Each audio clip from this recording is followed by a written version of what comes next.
Ma'asyiral muslimin yang dimuliakan Allah Subhanahu wa taala. Dan tema pada malam hari ini tentang kisah nabi-nabi yang dibunuh oleh kaumnya. Ma'asyiral muslimin yang dimuliakan Allah Subhanahu wa taala.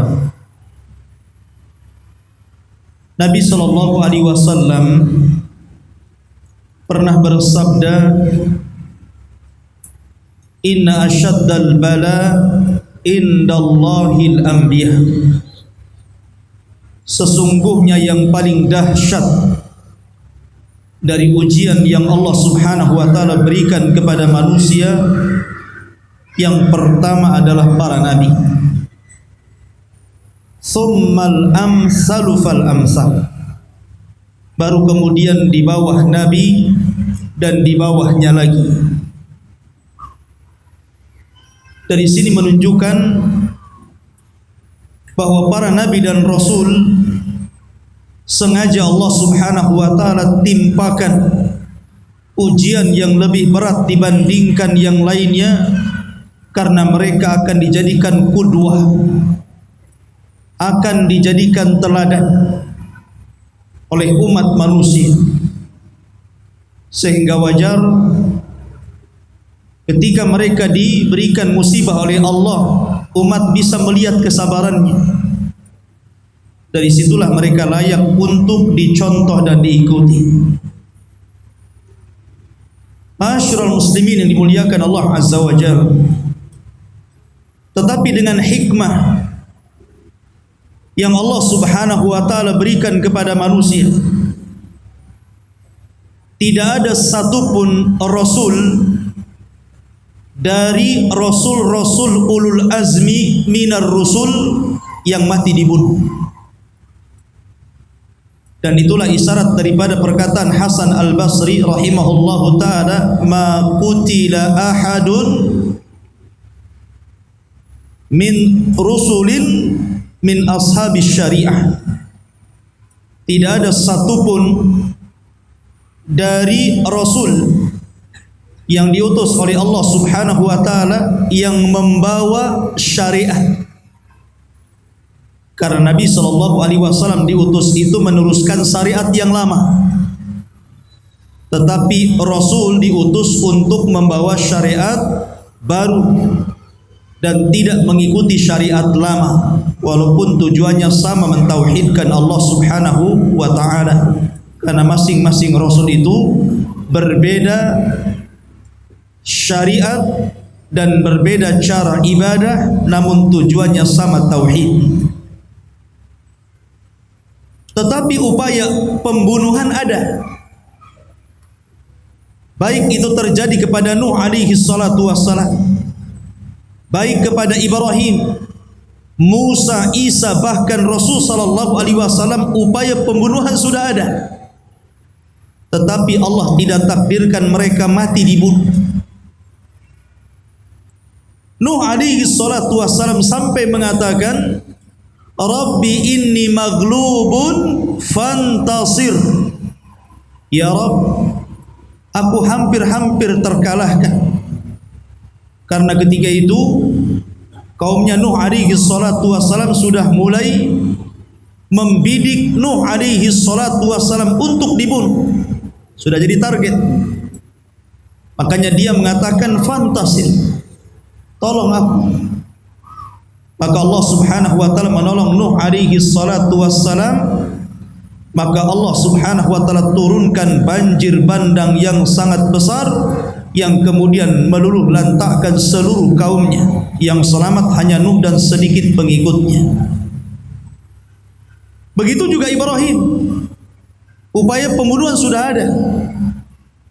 Bahkan Ibrahim alaihi salatu wassalam nyata-nyata dilempar ke dalam api.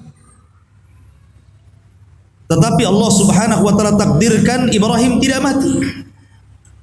Bahkan Allah Subhanahu wa taala berfirman, "Qul ya naru kuni bardan wa salaman ala Ibrahim." Katakan ya Ibrahim kepada api, jadilah kau dingin. Jadilah kau dingin dan selamatkan Ibrahim. Maka api menjadi dingin dan Ibrahim terselamatkan dan tidak jadi mati dibunuh. Nabi Musa alaihi salatu wassalam sama, dikejar-kejar oleh pasukan besar Fir'aun loh ya.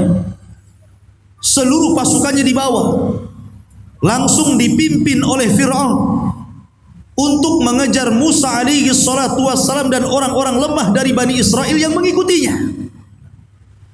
Tetapi Allah Subhanahu wa taala takdirkan berbeda. Apa yang dikehendaki Fir'aun berbeda dengan kehendak Allah Subhanahu wa taala. Harusnya dia membunuh Musa, tetapi Allah justru mengazab dirinya.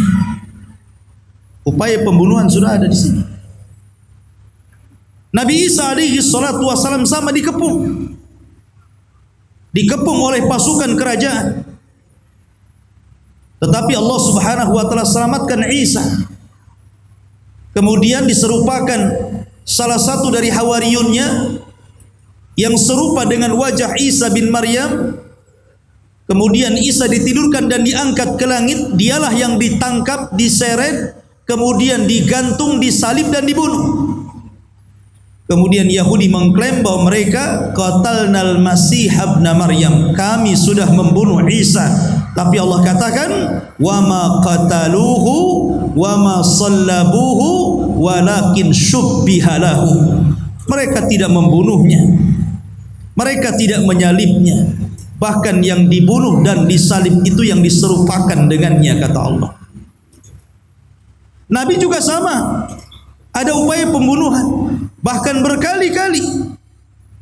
Ketika hijrah dikepung rumahnya, tapi Nabi selamat. Ketika perang Khaybar, Nabi SAW diracun oleh seorang wanita Yahudi,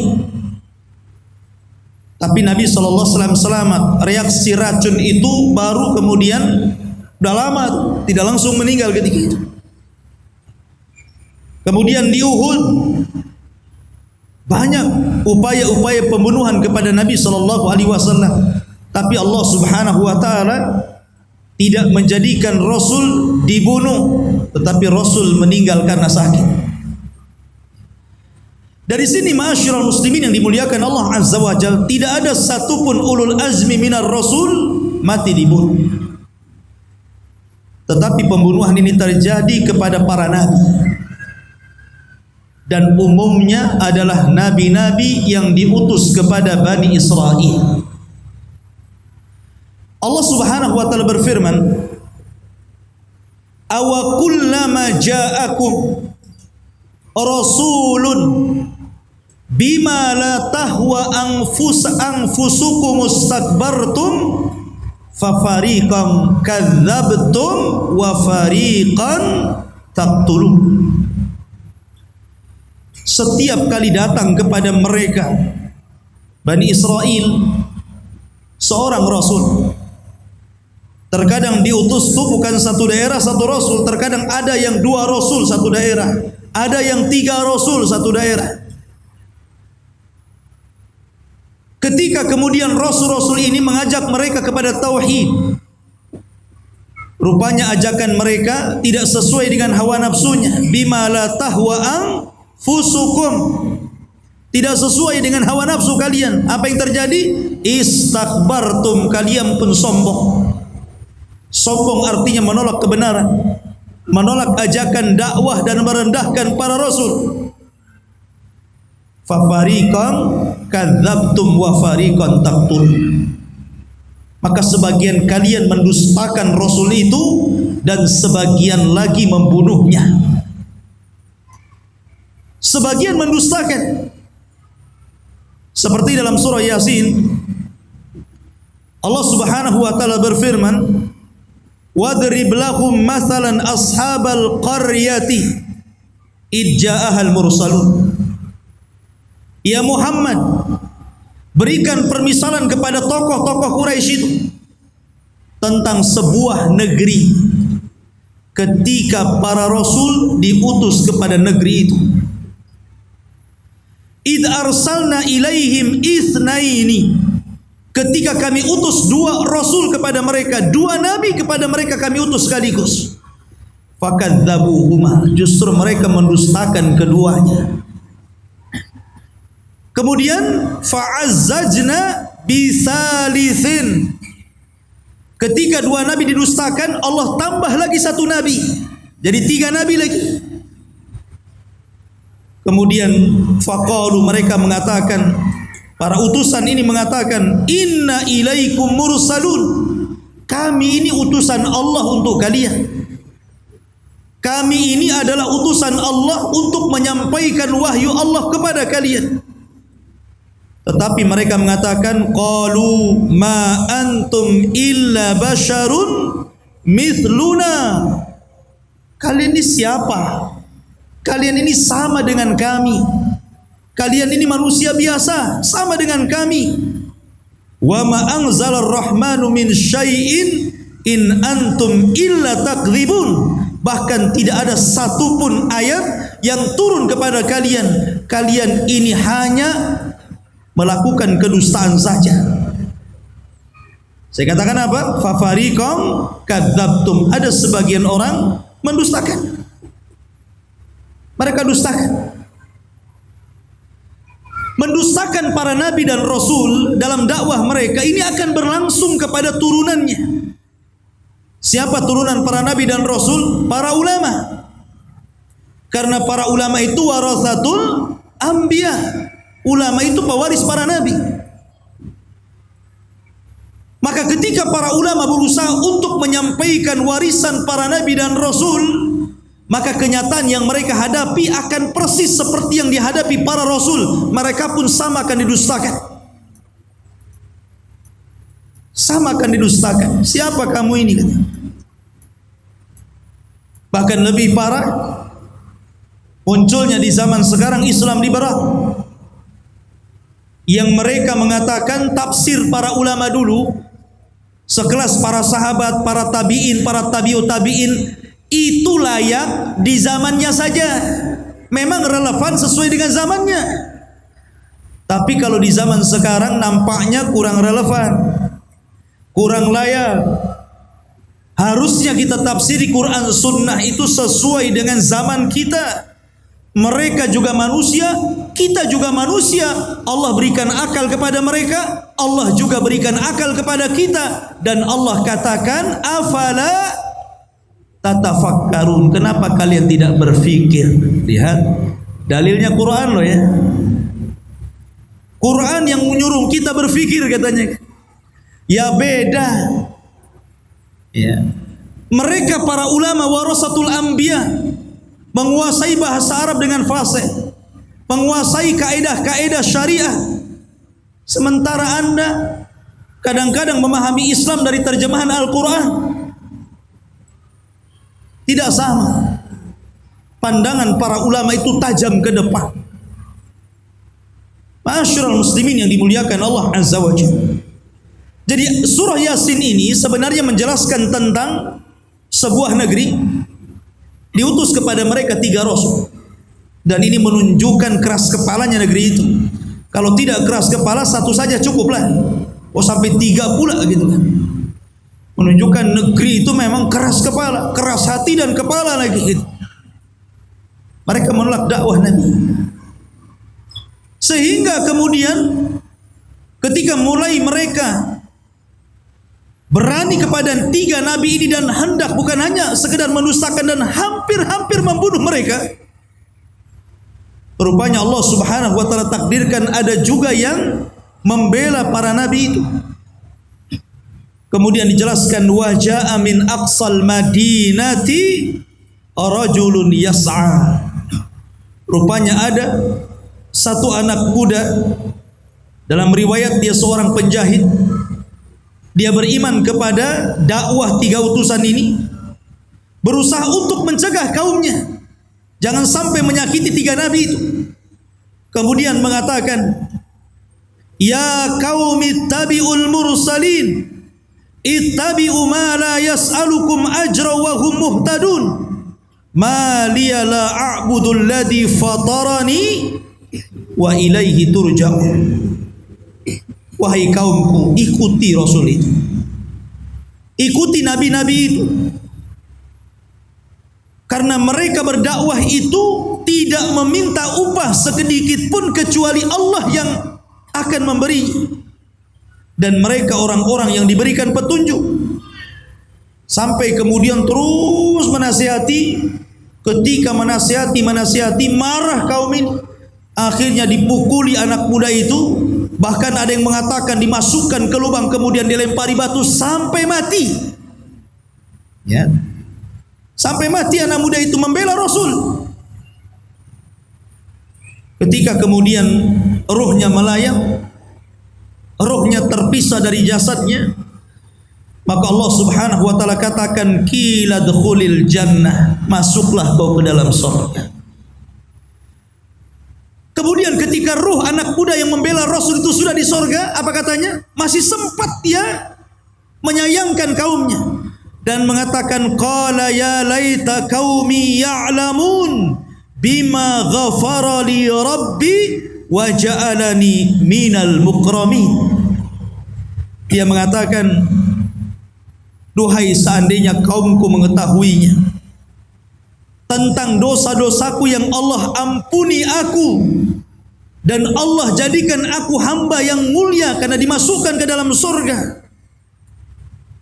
Wa ma anzalna ala qaumihi min ba'dihi min jundin minas sama wa ma kunna munzilin. Ketika anak muda ini mati kemudian ruhnya dicabut dan dimasukkan ke dalam surga, Allah tidak membalas dengan mengirim pasukan banyak malaikat, tidak. Allah cukup mengutus Jibril. Jibril turun, kemudian berdiri di gerbang desa. Kemudian apa? In kanat illa sayhatan wahidah. Tiba-tiba Jibril berteriak satu kali teriakan, fa idzahum khamidun. Seluruh manusia mati di rumah-rumah mereka. Jadi ada rasul-rasul itu fariqan kadzabtum. Ada rasul itu yang didustakan. Dan hampir semua para nabi dan rasul didustakan. Nabi saja dikatakan gila, dikatakan sahir, dikatakan syair, macam-macam. Didustakan kaum. Tetapi ada juga fariqan taqtulun. Ada sebagian nabi itu yang dibunuh. Yang dibunuh oleh kaumnya. Bahkan nabi yang dibunuh ini bukan satu dua nabi, ribuan para nabi dibunuh. Karena Allah Subhanahu wa taala mengutus para nabi ini banyak, 120.000 nabi yang diutus Allah Subhanahu wa taala ke permukaan bumi, dan ribuan nabi itu kebanyakan diutus kepada Bani Israel. Bahkan Imam Ibnul Qayyim rahimahullahu taala pernah berkata, pernah kemudian dikisahkan dalam satu waktu 80 nabi dibantai. Bahkan ada juga azhar yang saya baca, wallahu alam riwayatnya, pada masa Nabi Ilyas alaihi salatu wassalam 10.000 nabi dibantai. Dan yang ingin saya ceritakan, yang menarik kita ceritakan tentang pembunuhan para nabi dan kaumnya ini, adalah seorang nabi, dari anak seorang nabi, anak dan bapak dua-duanya dibantai. Ma'asyiral muslimin, siapa nabi itu? Pertama Zakaria dan putranya Yahya, dua-duanya dibantai. Bagaimana kisahnya? Ma'asyiral muslimin yang dimuliakan Allah Subhanahu wa taala, kita tahu bahwa kalau kita cerita tentang Nabi Zakaria ataupun Nabi Yahya, berarti kita terbayang dengan Baitul Maqdis. Karena kedua nabi ini adalah orang yang memakmurkan Baitul Maqdis, hidup di zaman Nabi Isa alaihi salatu wassalam. Karena kelahiran Yahya itu hanya beda 3 bulan dengan Nabi Isa. Yahya dulu baru Isa. Artinya bahwa ketika itu hidup 3 nabi, Zakaria, Yahya, Isa. Tetapi berbeda-beda daerah. Kalau Yahya itu ditugaskan di Urdun, mungkin sekarang disebut dengan Yordania, masih daerah Syam. Ma'asyiral muslimin yang dimuliakan Allah Azza wa Jalla, kematian Nabi Yahya ini adalah kezaliman penguasa. Kezaliman penguasa. Padahal Nabi Yahya alaihi salatu wassalam ini orangnya baik. Perhatikan sifat-sifat yang Allah berikan kepada Yahya. Allah menyebutkan dalam Al-Quran, dalam surah Maryam ayat 12 sampai 14. Ya Yahya, khudhil kitaba biquwwatin wa atainahul hukma sabiyya. Wahai Yahya, ambillah kitab itu, maksudnya Taurat, dengan kuat, dan kami berikan kepada Yahya itu kebijakan dalam menyampaikan hukum sejak kecil. Artinya Yahya itu sudah diangkat menjadi nabi sejak kecil. Kalau Nabi SAW diangkat setelah 40 tahun kan, ini sudah sejak kecil sudah diangkat jadi nabi. Makanya dikisahkan di usia anak-anak Yahya ini selalu diajak main oleh kawan-kawannya. Anak-anak kecil kan suka main gitu kan, apalagi usia 7 tahun 8 tahun kan suka main. Tapi Yahya mengatakan apa? Innama lastu, sesungguhnya saya tidak khuliqtu bil la'ibi, sesungguhnya saya tidak diciptakan untuk main-main. Kalau kalian main-main silahkan, tapi saya diciptakan bukan untuk main-main. Oh, kalau ada anak kecil kayak gini mantap. Justru anak kecil sebaliknya, saya diciptakan untuk main-main katanya. Tapi ini tidak. Dia mengatakan saya diciptakan untuk beribadah, bukan untuk main-main. Makanya Yahya itu sedari kecil dia betul-betul mengikuti gaya bapaknya Zakaria. Walaupun Yahya ini sebenarnya kelahiran yang aneh. Kenapa? Karena bapaknya usianya 100 tahun, ibunya 90 tahun, dinyatakan mandul. Tapi karena nilai sebuah doa, Allah kabulkan, dan juga berlomba-lomba dalam kebaikan Zakaria. Akhirnya Allah Subhanahu wa taala kabulkan, punya anak namanya Yahya. Kemudian Allah mengatakan wahananan milladunna, kami berikan hanan. Hanan itu biasanya dipakai dalam kalimat kasih sayang ibu kepada anak. Hananul walid liwalidihi, kasih sayang ibu kepada anak. Saya kira seorang ibu, saya yakin sangat sayang dengan anak. Tetapi Nabi Yahya alaihi salatu wassalam Allah berikan sifat keibuan, seolah-olah dia sayang dengan bapaknya Zakaria, karena Zakaria sudah tua. Makanya diberikan sifat itu. Makanya di akhir ayat Allah mengatakan wa barran biwalidayhi, dan Yahya itu orang yang paling berbuat baik dengan orang tuanya. Wa hananan min ladunna, wa zakatan, orangnya bersih hatinya, wa kana taqiyya, orangnya takwa, wa barram biwalidayhi, orangnya berbuat baik kepada orang tua. Lihat, ini orang baik, kenapa bisa dibunuh? Walam yakun jabbaran asiyya, dan dia bukan orang sombong dan bukan ahli maksiat. Dari sini ikhwatu fillah muliakan Allah Azza wa Jalla. Makanya heran ketika Nabi Isa alaihi salatu wassalam dihabarkan tentang kematian Yahya yang sangat sadis, dia pun sedih dan terus menangis atas kematian Yahya itu. Ceritanya begini. Di Damaskus itu ada seorang raja zalim namanya Haddad ibn Hadar, raja zalim. Tapi walaupun demikian, kalaupun ada apapun, raja ini terkadang juga minta fatwa kepada Yahya alaihi salatu wassalam. Allah takdirkan dia suka, dengan salah satu wanita. Sayangnya wanita ini masih mahramnya, sehingga dalam syariat Yahya haram, tidak boleh menikah dengan orang yang ada hubungan mahram. Sama di syariat kita juga sama. Tetapi karena orang tua gadis ini, karena dalam riwayat, ini dalam riwayat yang lain ceritanya, raja ini punya istri, istrinya sudah tua. Kemudian dia punya anak, tapi bukan dari sang raja, dari bapak yang lain. Anak ini cantik. Lah si raja ini sudah tidak mau lagi sama istrinya karena sudah tua, jelek. Akhirnya sama istrinya itu disuruh nikah dengan anaknya, tapi bukan anak sang raja, dari laki-laki lain.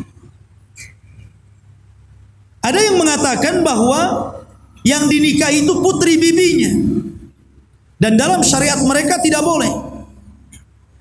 Kemudian akhirnya karena ibundanya ini sangat rakus kekuasaan, sangat rakus dengan kekayaan, sangat ingin menguasai kerajaan, akhirnya dia dorong terus putrinya supaya nikah dengan raja. Disuruh dandan cantik-cantik, disuruh ngerayu. Akhirnya sang raja pun tertarik dengan wanita itu dan tergila-gila. Yalah, antum saja kalau dirayu perempuan, jangankan yang cantik, yang jelek saja kelepek-kelepek. Masyarul muslimin yang dimuliakan Allah Azza wa Jalla. Lah rupanya orang-orang pun berbicara tentang itu. Akhirnya mulai melebar tuh. Karena mulai melebar, apalagi kemudian sudah terdengar ke telinga Yahya, dan Yahya memfatwakan haram, tidak boleh, dan didengar oleh manusia banyak. Akhirnya kemudian mereka pun meminta fatwa kepada Yahya. Kenapa tidak ke Zakaria? Karena Yahya itu dikenal kelembutannya. Dia nggak mau ke Zakaria, ke bapaknya, dia mau ke anaknya. Tapi namanya hukum tidak kenal keras atau lembut. Kalau haram ya haram, mau ngomong haram ataupun haram sama saja. Itu kan hanya kata teriak dengan kata lembut saja kan. Tetap saja haram. Kemudian akhirnya karena sudah diharamkan oleh seorang nabi, wanita ini kemudian tidak mau dinikahi. Tapi sang raja sudah tergila-gila masalahnya. Dia tetap ingin mau menikahi wanita itu. Disinilah dimainkan oleh siasat wanita busuk itu. Kata wanita ini, baik, kalau engkau menginginkan diriku menikah dengan diriku, maka maharnya kepala Yahya bin Zakaria. Syaratnya itu. Karena raja sudah tergila-gila, macam mana kan? Maka dia pun mengutus pasukan untuk mendatangkan kepala Yahya bin Zakaria. Datanglah pasukan besar. Dalam riwayat bahwa Yahya itu dibunuh sedang berada di Baitul Maqdis dan sedang sholat dalam mihrab. Pasukan ini datang, kemudian ditangkap, betul-betul dimutilasi, dipotong kepalanya. Kemudian kepalanya dibawa dan diletakkan di piring emas, kemudian dibawa ke istana. Sementara jasad Yahya ini dikirimkan kepada ayahnya Zakaria yang sudah tua renta. Anda bisa bayangkan, tiba-tiba Anda sudah tua, dikirimkan jasad anaknya tanpa kepala. Tentu sedih Zakaria ini. Akhirnya kemudian kepalanya ini dibawa ke istana. Sampai di istana, di situ ada sang raja, di situ ada wanita fajirah, di situ ada ibundanya yang haus kekuasaan. Prajurit pun datang dan meletakkan kepala Yahya di atas bejana emas, kemudian disuguhkan kepada sang raja. Oh, wanita ini tertawa, senang, keinginannya menjadi sebuah kenyataan. Tetapi Allah Subhanahu wa taala berfirman, wala tahsabannallaha mukhlifa wa'dihi rusulah, innallaha azizun dzuntiqam. Jangan kira Allah Subhanahu wa taala tidak pernah memberikan janji-janji kepada para utusannya. Sesungguhnya Allah kalau sudah menimpakan azab, maka Allah akan timpakan dengan sangat keras. Dan Allah juga berfirman, wala tahsabannallaha ghafilan amma ya'malu zalimun. Jangan kalian sangka Allah lalai dari perbuatan zalim kalian. Tidak, Allah tidak pernah lalai. Man adali waliyan faqad adzantuhu bil harbi. Siapa yang memusuhi wali-waliku, maka dia sudah ngajak perang bersamaku, kata Allah Subhanahu wa taala. Maka ketika wanita ini tertawa terbahak-bahak karena bahagianya, tiba-tiba Allah kirimkan gempa dalam istana. Bergegar istana itu. Rupanya tanah yang diinjak wanita itu terbelah. Akhirnya wanita itu terperosok, sedikit demi sedikit masuk jasadnya, sehingga ketika sudah sampai kepala, tiba-tiba bumi itu merapat dan menjepit kepalanya. Sampai di sini, tinggal kepalanya saja. Maka orang-orang pun berteriak, apa yang kalian lakukan? Yang kalian bunuh ini seorang yang saleh, seorang nabi. Kenapa kalian bunuh? Kama tadinu tudan. Sebagaimana kalian sudah memenggal orang ini, penggal kepala wanita itu. Penggal kepala wanita itu. Maka lekaslah para prajurit mengambil pedangnya dan menebas kepalanya. Kemudian membawanya. Al jaza min jinsil amal. Sebagaimana dia sudah menebas kepala Yahya, maka sekarang dia ditebas kepalanya. Ma'asyiral muslimin, selang beberapa waktu dari peristiwa itu, kemudian orang pun membicarakan tentang kematian Yahya. Datanglah pasukan besar, pasukan yang dipimpin raja yang paling zalim di dunia, Bukhtun Nasr. Dan sering saya katakan, di dunia ini hanya ada 4 raja yang pernah menguasai sebagian besar dunia. 2 mukmin, 2 kafir. Sulaiman dan Dzulqarnain mukmin. Namrud dan Bukhtun Nasr. Ini dua-duanya raja zalim. Selang beberapa waktu setelah pembunuhan Nabi Yahya, datang pasukan Bukhtun Nasr. Kemudian menghancurkan negeri Damaskus dan membunuh 75.000 manusia dibantai. Lihat. Dan itu Allah Subhanahu wa taala isyaratkan dalam Al-Qur'an.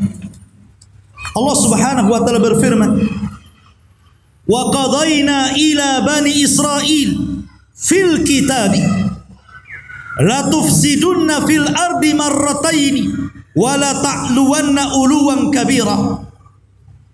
Dan Allah berfirman, kami telah pastikan, kami telah putuskan kepada Bani Israel, dan itu tercatat dalam kitab Taurat, sungguh mereka akan merusak 2 kali di permukaan bumi. Kemudian mereka akan sombong dengan sombong yang sangat besar.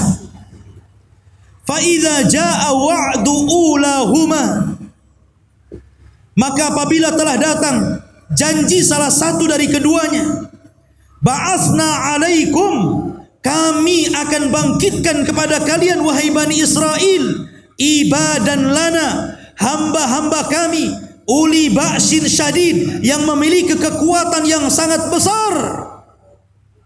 Faja'u, mereka akan datang khilalat diyar, dan meluluh lantakkan desa-desa kalian. Wa kana wa'dan maf'ula, dan ini ketetapan yang pasti bagi Allah. Allah isyaratkan dalam Quran, karena kalian sudah membunuh Yahya, datang pasukan besar yang lebih zalim lagi, kemudian menghancurkan negara itu. Bahkan 75.000 dibantai oleh Bukhtun Nasr. Sebelum peristiwa Bukhtun Nasr, sebelum kedatangan Bukhtun Nasr dan melulantakkan kerajaan yang telah membunuh Yahya itu. Apakah mereka mencukupkan membunuh Yahya? Tidak. Iblis tidak terima kalau seorang nabi yang dibunuh cuma satu. Kalau bapaknya masih hidup. Bapaknya masih hidup, Zakaria. Dia sudah tua. Maka ketika para pembunuh ini berkumpul, syaitan datang menjelma manusia, kemudian membicarakan tentang tuduhan kepada Zakaria dan mengatakan, kalian ingat tidak? Maryam kan dahulu punya anak namanya Isa, tidak ada bapaknya, dan tidak ada yang masuk ke mihrab Maryam kecuali Zakaria. Jangan-jangan Zakaria yang menghamili Maryam. Nah, mulailah dia. Syaitan datang. Bangkit orang-orang. Itu baru saja membunuh anaknya itu. Akhirnya mendengar bahwa Zakaria akan dibunuh, Nabi Zakaria pun sembunyi ke dalam hutan.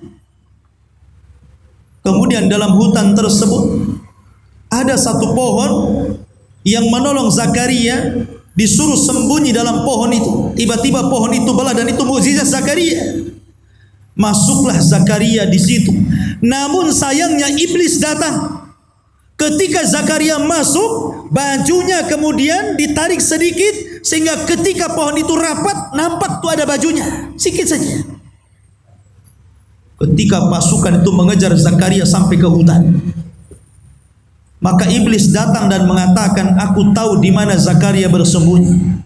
Dan untuk memastikan kebenaran ucapan iblis ini, dia memperlihatkan baju yang keluar dari pohon itu. Itu dia di situ. Dari sinilah maka para prajurit membawa gergaji. Dari situlah kemudian mereka memotong pohon itu persis di lambungnya sini. Seolah-olah digergaji jadi dua. Namanya manusia ya kesakitan lah. Walaupun dia seorang nabi. Karena dia bukan malaikat. Zakaria sempat dia kemudian berteriak kesakitan. Tetapi Allah Subhanahu wa taala berfirman, "Ya Zakaria, kalau engkau terus berteriak karena kesakitanmu, la khusifa bihimul ardu." Tentu bumi akan ditimpakan kepada mereka untuk menelannya. Setelah Zakaria tahu kalau dia sampai terus meneriakkan rasa sakitnya, kaumnya akan ditelan bumi dan akan ditelan oleh bumi yang sangat besar ini, maka dia tutup lisannya dengan bajunya supaya jangan berteriak. Kenapa? Rahmatan li ummatihi, karena masih punya kasih sayang dengan umatnya. Masih kasih sayang, dia berharap walaupun kematian putranya seperti itu, kematian diri seperti itu, masih berharap kaumnya ini sadar, bertobat kepada Allah, diutus kepada mereka seorang rasul yang menyadarkan mereka. Dan ini mulianya Zakaria yang patut dicontoh siapapun. Ketika kabar kematian keduanya sampai kepada Isa, Isa sedih. Rupanya, apakah sampai kematian Zakaria selesai? Tidak. Mereka pun membidik Isa. Akhirnya mereka mengirim pasukan. Jadi ini bukan semata-mata mahar wanita itu. Di balik itu ada kekuasaan politik. Sudah bukan cerita mahar lagi. Ini cerita politik di dalam. Memang dari dulu mereka benci para nabi dan rasul. Maka mereka mulai membidik Nabi Isa bin Maryam. Mereka kirim pasukan. Tapi Allah takdirkan Isa tidak sebagaimana Yahya dan Zakaria. Isa Allah tolong. Karena dia adalah pembawa syariat baru, bukan seorang nabi. Allah harus menjaga syariatnya, jangan sampai terputus dan tidak sampai kepada umatnya. Maka Isa tetap tidak dibunuh dan Allah angkat yang dibunuh orang yang diserupakannya. Barulah setelah kejadian itu semua, karena begini, rusaknya Bani Israel itu setelah wafatnya Zakaria, yang sebelumnya putranya Yahya, itu menjadi rusak tuh Bani Israel itu. Makanya kerusakan itulah didatangkan Bukhtun Nasr. Bukhtun Nasr inilah yang kemudian menghancurkan Syam, Damaskus, sampai kota Palestina ini dihancurkan semuanya. Sampai 75.000 dibantai, anak-anak, wanita, orang tua semua dibantai, tidak dibiarkan hidup. Dan orang-orang Yahudi yang berhasil lari tidak banyak, yang berhasil ditangkap jadi budak, jadi budaknya Bukhtun Nasr.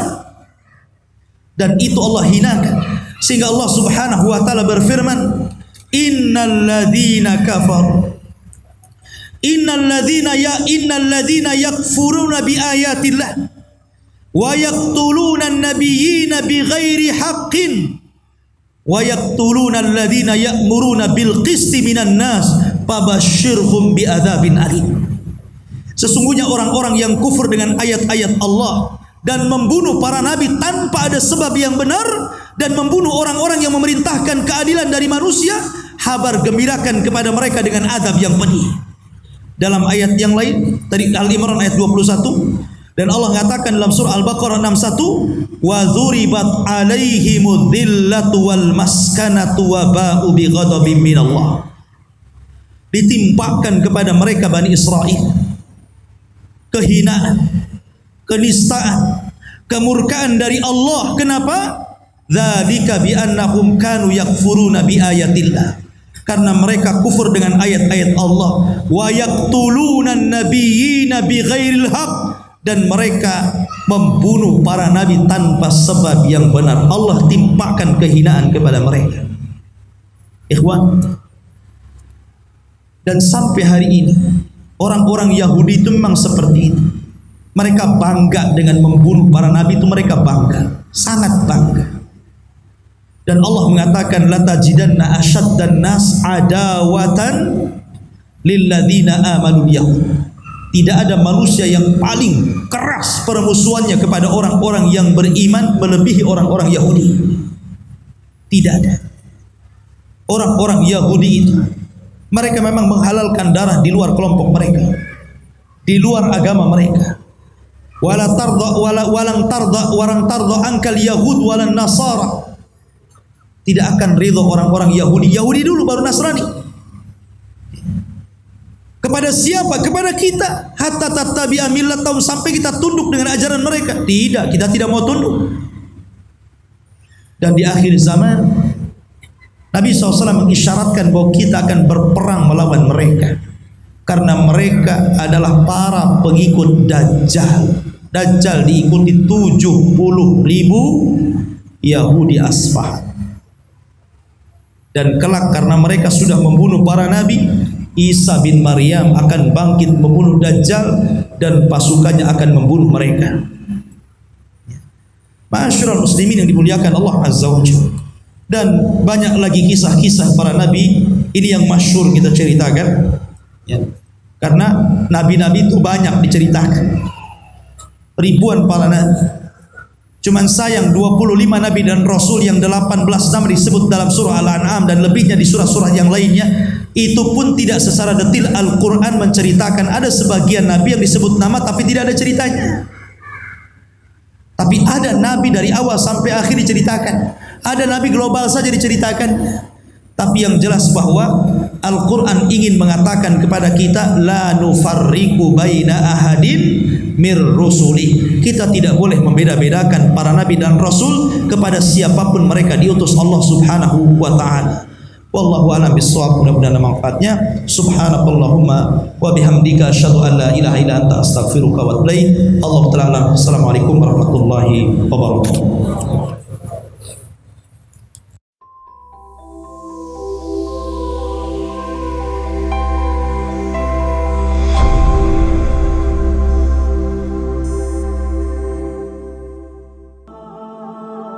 Bismillahirrahmanirrahim. Assalamualaikum warahmatullahi wabarakatuh. Sahabat yang beriman, Nabi Yahya alaihissalam dilahirkan saat orang tuanya sudah berusia lanjut. Nabi Yahya lahir pada tahun 7 sebelum Masehi, merupakan anak satu-satunya Nabi Zakaria alaihissalam. Ibunya bernama Isya, adalah saudara perempuan Hannah istri Imron ibunya Maryam. Sejak kecil Nabi Yahya sudah diajari dan hafal ajaran-ajaran yang terkandung dalam kitab Taurat dan Zabur, sehingga terpelihara dari perbuatan syirik dan maksiat, sebagaimana dijelaskan dalam Al-Quran. Wahai Yahya, ambillah atau pelajarilah kitab Taurat itu dengan sungguh-sungguh, dan kami berikan hikmah kepadanya Yahya selagi dia masih kanak-kanak, dan kami jadikan rasa kasih sayang kepada sesama dari kami dan bersih dari dosa, dan dia pun seorang yang bertakwa.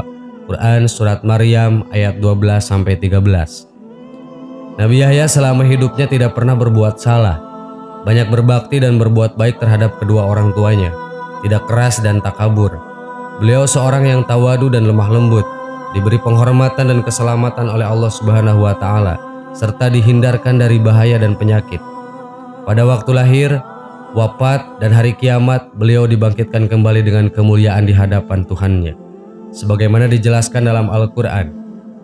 Dan sangat berbakti kepada orang tuanya, dan dia bukan orang yang sombong atau bukan pula orang yang durhaka, dan kesejahteraan bagi dirinya pada hari lahirnya, pada hari wafatnya, dan pada hari dia dibangkitkan hidup kembali. Quran Surat Maryam ayat 14 dan 15. Nabi Yahya diangkat oleh Allah Subhanahu wa Ta'ala menjadi nabi pada tahun 27 Masehi. Ia membantu ayahnya berdakwah dengan mengingatkan kaumnya dan para pemimpin Bani Israel yang melanggar hukum Taurat. Ia sangat berani menegakkan kebenaran dan memberlakukan hukum agama dengan tegas. Ia selalu menganjurkan agar kaumnya yang berdosa segera bertaubat. Pertobatan ini ditandai dengan dipermandikan atau dibaptis di sungai Yordan. Karena itu, Nabi Yahya dijuluki Al-Ma'madan atau pembaptis. Nabi Yahya dan Nabi Zakaria wafat. Nabi Yahya hidup pada masa Yerusalem berasal di bawah kekuasaan Kekaisaran Romawi 4 sebelum Masehi sampai 39 Masehi, dan Herodus sebagai penguasanya. Suatu ketika Raja Herodus berencana menikahi anak tirinya Herodia, dan Nabi Yahya mengetahui rencana itu. Maka beliau mengeluarkan fatwa larangan, karena menurut hukum Taurat haram hukumnya menikahi anak tiri. Akhirnya Raja Herodus menangkap dan memenjarakan Nabi Yahya, kemudian membunuhnya dan memenuhi permintaan kekasihnya, anak tirinya. Sahabat yang beriman, itulah kisah Nabi Allah yang bernama Nabi Yahya alaihissalam. Semoga bermanfaat. Amin. Wallahu a'lam. Wassalamualaikum warahmatullahi wabarakatuh.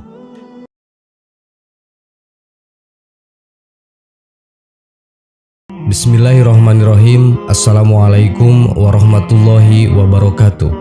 Sahabat yang beriman, Nabi Isa turun ke bumi untuk kedua kalinya di Menara Putih Damaskus. Faktor ini juga sudah dijelaskan dengan cara jelas dalam hadis Nabi yang diriwayatkan oleh Sahih Muslim. Dalam hadis sudah disebutkan bahwa Isa bakal diturunkan kembali di atas Menara Putih Damaskus, dan kedua tangannya bakal memegang bahu kedua malaikat yang mendampinginya.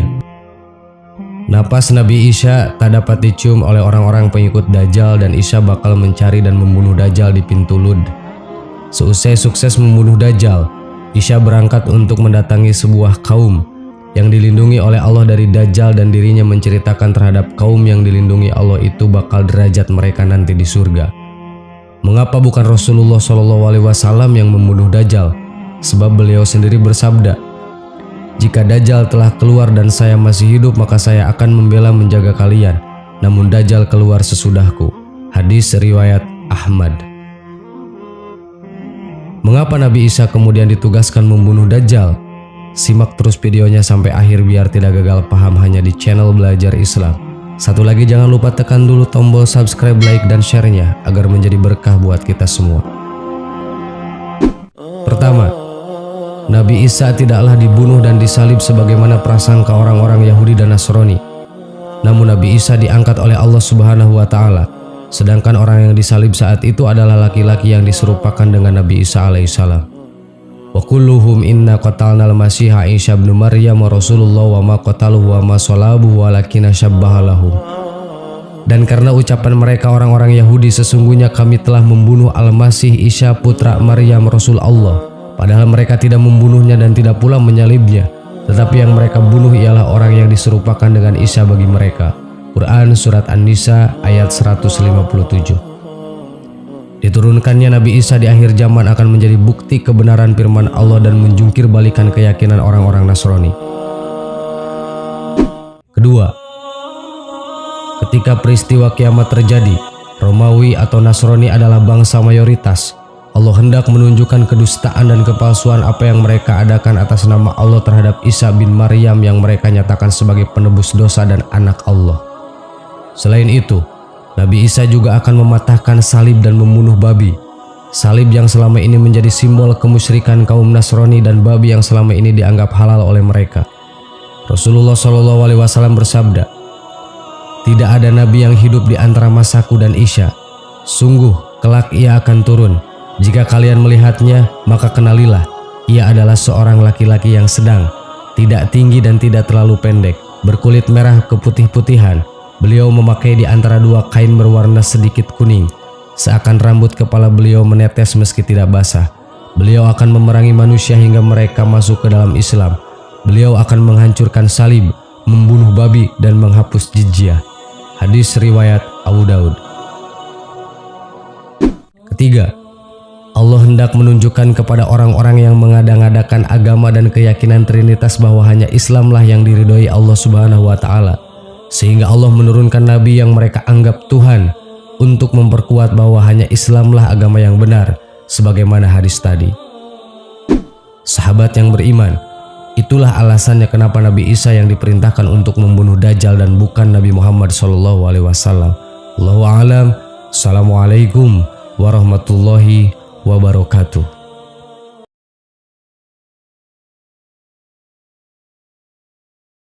Bismillahirrahmanirrahim. Assalamualaikum warahmatullahi wabarakatuh. Sahabat yang beriman, Nabi Ibrahim alaihissalam merupakan seorang nabi dan rasul dalam agama Islam.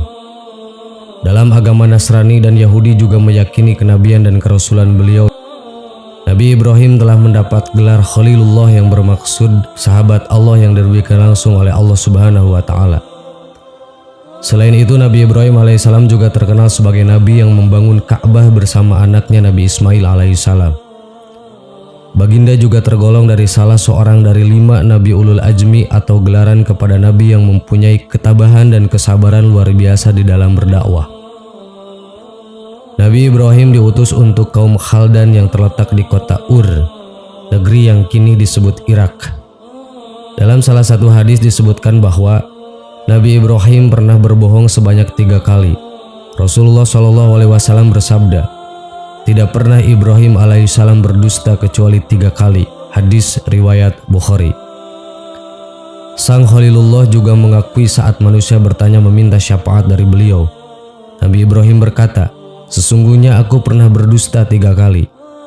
Jika benar Nabi Ibrahim pernah berdusta 3 kali, seperti apa kebohongan beliau? Dusta ataupun bohong yang dilisankan Nabi Ibrahim sesungguhnya benar adanya dan mengandung kebaikan. Tidak satupun perkataan beliau yang bermakna sebenar-benar kedustaan ataupun kebohongan, melainkan sebuah tausiah. Berikut 3 kisah Nabi Ibrahim ketika berbohong. Kebohongan pertama. Orang-orang kafir Babilonia memiliki hari besar yang mereka rayakan tiap tahun di alun-alun kota. Ketika hari raya itu tiba, Nabi Ibrahim alaihissalam diajak oleh ayahnya untuk menyaksikannya. Namun ia tidak mau mengikutinya dengan alasan sakit. Seperti dalam firman Allah Subhanahu wa Ta'ala di dalam Al-Quran surat As-Saffat ayat 88 dan 89. Lalu dia memandang sekilas ke bintang-bintang. Kemudian dia Ibrahim berkata, "Sesungguhnya aku sakit." Nabi Ibrahim alaihissalam membuat alasan itu untuk melancarkan rencananya menghancurkan berhala-berhala yang akan ditinggalkan saat semua orang menghadiri perayaan besar tersebut. Kemudian ia pergi dengan diam-diam kepada berhala-berhala mereka. Lalu dia Ibrahim berkata, "Apakah kamu tidak makan? Kenapa kamu tidak menjawab?" Lalu dihadapinya berhala-berhala itu sambil memukulnya dengan tangan kanannya dengan kuat. Quran surat As-Saffat ayat 91 sampai 93. Nabi Ibrahim alaihissalam kemudian menghancurkan semua berhala dengan kapak, kecuali berhala yang terbesar. Lalu kemudian Nabi Ibrahim meletakkan kapak di tangan berhala terbesar tersebut. Kebohongan kedua. Setelah Nabi Ibrahim alaihissalam menghancurkan semua berhala, kecuali yang terbesar, dan meletakkan kapak di tangan kanan berhala terbesar itu, masyarakat yang baru kembali dari perayaan kaget melihat sesembahan mereka hancur. Mereka berkata, siapakah yang melakukan perbuatan ini terhadap Tuhan-Tuhan kami? Sungguh dia termasuk orang-orang yang zalim. Surat Al-Anbiya ayat 59. Kemudian di antara mereka ada yang berkata, kami mendengar ada seorang pemuda yang mencela berhala-berhala itu, namanya Ibrahim. Quran Surat Al-Anbiya ayat 60. Menurut Ibnu Mas'ud, mereka yang menunjuk bahwa Nabi Ibrahim alaihissalam pelakunya adalah mereka yang pernah mendengar Nabi Ibrahim berkata, dan demi Allah, sungguh aku akan melakukan tipu daya terhadap berhala-berhalamu setelah kamu pergi meninggalkannya. Quran Surat Al-Anbiya ayat 57. Nabi Ibrahim alaihissalam kemudian dibawa dan disidang. Setelah berkumpul, mereka bertanya, apakah engkau yang melakukan perbuatan ini terhadap Tuhan-Tuhan kami, wahai Ibrahim? Dia Ibrahim menjawab, sebenarnya patung besar itu yang melakukannya. Quran Surat Al-Anbiya ayat 62-63. Nabi Ibrahim alaihissalam berkata seperti itu agar mereka segera menjawab bahwa patung-patung itu tidak dapat berbicara, hingga akhirnya mereka mengakui bahwa patung-patung itu hanyalah benda mati yang tidak bisa berbuat apa-apa. Kebohongan ketiga. Pada suatu hari Nabi Ibrahim alaihissalam bersama istrinya Syarah datang ke suatu tempat yang dikuasai seorang Fir'aun zalim untuk menetap sementara di sana.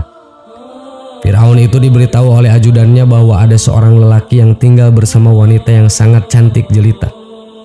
Fir'aun tersebut mengutus utusannya untuk menemui Ibrahim. Sang utusan bertanya, siapakah wanita yang tinggal bersamamu? Nabi Ibrahim alaihissalam menjawab, dia adalah adikku. Lalu Nabi Ibrahim alaihissalam mendatangi Syarah dan berkata, wahai Syarah, di muka bumi ini tidak ada orang yang beriman kecuali aku dan kamu. Dan di depan sana ada seseorang yang datang dan bertanya kepadaku tentang dirimu. Maka aku katakan padanya bahwa kamu adalah adikku.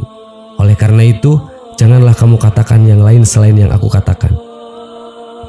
Maksud ucapan Nabi Ibrahim alaihissalam yang mengatakan bahwa Syarah adalah adiknya adalah saudara seagama, uhtun fiddin. Sedangkan maksud di muka bumi ini tidak ada seorang pun yang beriman kecuali aku dan kamu adalah tidak ada pasangan mukmin lain selain aku dan kamu. Alasannya adalah karena Nabi Lut alaihissalam pada saat itu juga beriman sama seperti mereka. Nabi Lut alaihissalam adalah keponakan Nabi Ibrahim alaihissalam. Menurut sejarawan, Fir'aun dalam kisah tersebut merupakan saudara dari Ad-Dahak, Fir'aun yang sangat terkenal kezalimannya. Fir'aun tersebut bernama Sinan bin Ulwan bin Ubaid bin Auz bin Imlak bin Lamwaj bin Syam bin Nuh. Sedang riwayat Ibnu Hisham dalam kitab At-Tizan menyebutkan Fir'aun tersebut adalah Amru bin Umrul Qais bin Mailefon bin Syaba. Sahabat yang beriman, itulah 3 kebohongan yang dilakukan oleh Nabi Ibrahim alaihissalam, dan kebohongan itu adalah kebohongan yang dibenarkan oleh Allah Subhanahu wa taala karena mengandung kebaikan dan tausiah. Wallahu a'lam. Wassalamualaikum warahmatullahi wabarakatuh.